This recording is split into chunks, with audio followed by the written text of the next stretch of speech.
Hello everyone, আসসালামু আলাইকুম। Welcome back to my channel. আজকে আমি আপনাদের সাথে শেয়ার করব ছিটা পিঠা। শীতকালীন ট্রেডিশনাল একটি পিঠা। আশা করছি আপনাদের সবার ভালো লাগবে। চলুন শুরু করি। পিঠা তৈরির জন্য এখানে আমি 1 কাপ পরিমাণ পোলাওর চাল সারা রাত ভরে পানিতে ভিজিয়ে রেখেছিলাম। একটি পরিষ্কার পানি দিয়ে এখন ধুয়ে এগুলোকে ব্লেন্ড করে নিব। আস্তে আস্তে পোলাও চালগুলো ব্লেন্ডার জারের মধ্যে দিব এবং 1 কাপ পরিমাণ দিয়ে দিব ভাত। ভাতের সাথে দিয়ে দিব 1 কাপ পরিমাণ পানি। এখন এগুলোকে ভালোভাবে ব্লেন্ড করে নিব। একেবারে মসৃণভাবে ব্লেন্ড করে নিতে হবে যাতে দানা দানা কোনো কিছু না থাকে। এর মধ্যে দিয়ে দিব সামান্য পরিমাণ লবণ, মানে স্বাদ মতো লবণ, এবং দিয়ে দিব একটা ডিম এবং লবণ সবগুলো উপকরণকে একসাথে মিশিয়ে নিতে হবে। ব্যাটারটা ঠিক এরকম ঘন হবে। সুপ্রিয় দর্শক, চিতই পিঠার ডোটা যেরকম ঘন হয় তার থেকেও অনেকটা পাতলা হবে।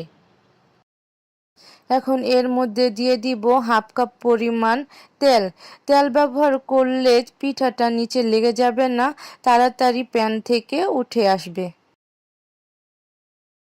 প্রিয় দর্শক, আমি পিঠার ডোটাকে ভালো করে মিশিয়ে নিয়েছি। এখন একটি প্যান বসিয়ে একটি টিস্যুর সাহায্যে তেল দিয়ে ব্রাশ করে নিব। ব্রাশ করা হয়ে গেলে হাতের সাহায্যে হাতটা পুরোপুরি পিঠার ডোর মধ্যে ডুবিয়ে তারপর হাতের সাহায্যে ঘুরে ঘুরে পিঠাটা বানিয়ে নিতে হবে। যেহেতু এটা ছিটা পিঠা, তাই এভাবেই ঘুরিয়ে ঘুরিয়ে বানিয়ে নিতে হবে। আশা করি আপনারা বুঝতেই পারছেন আমি কিভাবে পিঠাটা তৈরি করছি। খুবই সহজ পদ্ধতি, আপনারাও চাইলে এভাবে করতে পারবেন। সুপ্রিয় দর্শক, পিঠাগুলোকে 30 সেকেন্ডের জন্য ঢাকনা দিয়ে ঢেকে উঠিয়ে নিব। উঠিয়ে আবার 2-3 সেকেন্ডের মতন রেখে দিয়ে দেখবেন নিচ থেকে আস্তে আস্তে পিঠাগুলো ছেড়ে উঠে আসছে। এখন একটি স্প্যাচুলারের সাহায্যে আস্তে আস্তে উঠিয়ে নিব।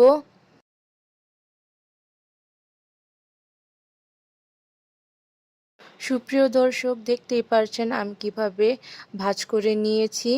একইভাবে আমি আরেকটি পিঠা আপনাদের তৈরি করে দেখাচ্ছি আপনাদের সুবিধার জন্য।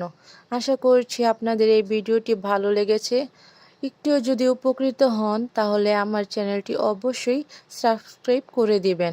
লাইক, কমেন্ট, শেয়ার করে ফ্রেন্ড অ্যান্ড ফ্যামিলির সাথে শেয়ার করতে পারবেন। আমাকে বেশি বেশি সাপোর্ট করবেন যাতে আপনাদের বেশি বেশি অন্যান্য নতুন নতুন রেসিপি শেয়ার করতে পারি। প্রিয় দর্শক, আপনারা এই ছিটা পিঠাগুলি গরুর মাংস, হাঁসের মাংস, মুরগির মাংস, যে কোনো মাংস দিয়ে এই পিঠাটি সুন্দরভাবে উপভোগ করে খেতে পারবেন এবং কি নারিকেল এবং গুড় দিয়েও এই পিঠাটি আপনারা খেতে পারবেন। আশা করছি আপনাদের এই পিঠাটা ভালো লেগেছে। একটুও যদি সহজ মনে হয় অবশ্যই আমার চ্যানেলটি সাবস্ক্রাইব করে দিবেন, পেজটি ফলো করে দিবেন। অন্য কোনো ভিডিওতে আপনাদের সাথে আবার আমার দেখা হবে। আজকে এ পর্যন্তই। আল্লাহ হাফিজ। আসসালামু আলাইকুম।